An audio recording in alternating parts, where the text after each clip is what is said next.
World History Discussions, Chapter 7, Part 8. We're going to now talk about the social classes and the cultures of Persia. So originally the Medes and the Persians had kept much of their steppe traditions alive, which was very similar to the Indo-Aryans we discussed in ancient India in Chapter 4, with the major classes just being priests, warriors, and peasants. However, as society got more complex due to the huge size of the Achaemenid Empire, you had a top group of educated bureaucrats who often almost displaced the old warrior elite. However, both the warriors and the bureaucrats were super important to society. But for example, some of those bureaucrats served as translators for the 70 different languages in the empire. And there were also the usual administrators, tax collectors, and record keepers. But most Persians were free, but they did not have the same privileges as the warriors and bureaucrats, and this would include artisans, craftsmen, and merchants, in addition to priests and priestesses, with women often being textile weavers.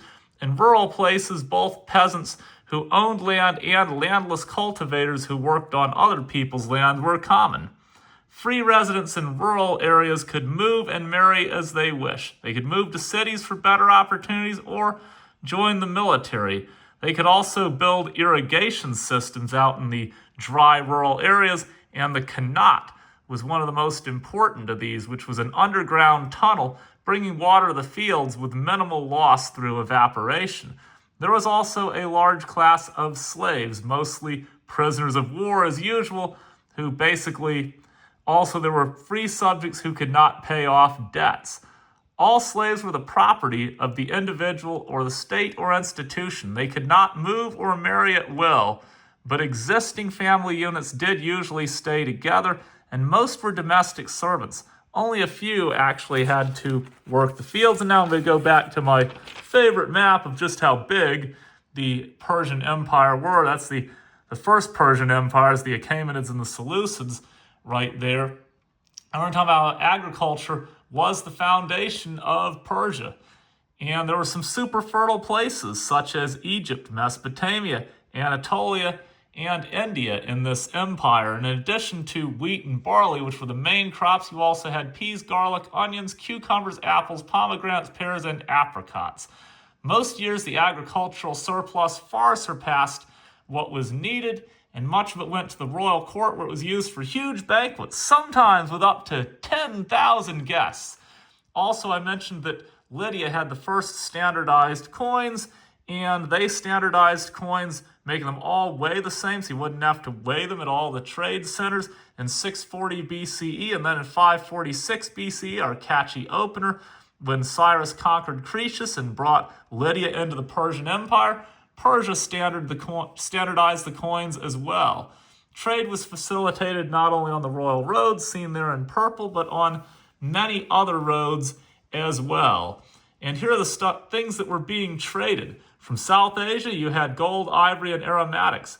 Iran and Central Asia, you had lapis, turquoise, and semi-precious stones.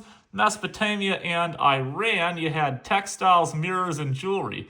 Anatolia, you had gold, silver, iron, copper, and tin. In Phoenicia, just like in the ancient world, you had cedar, glass, timber, and richly dyed wools.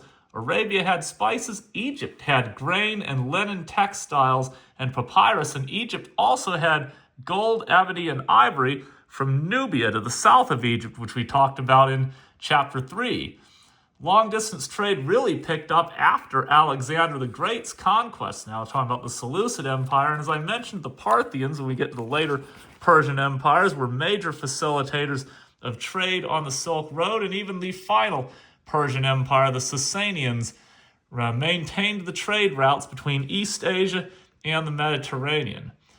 In the classical era as a whole, from 500 BCE to 500 CE, which is the era of the four Persian empires, trade took off on a massive scale, not yet seen all over Afro-Eurasia, and there's a special on it right there. And basically what that meant is you had not only the spread of foods, but you also had the spread of ideas, such as religions, and unfortunately the spread of disease pathogens. We're going to talk a lot about this in Chapter 12 on the Silk Roads, but the next topic of this chapter, Zoroastrianism.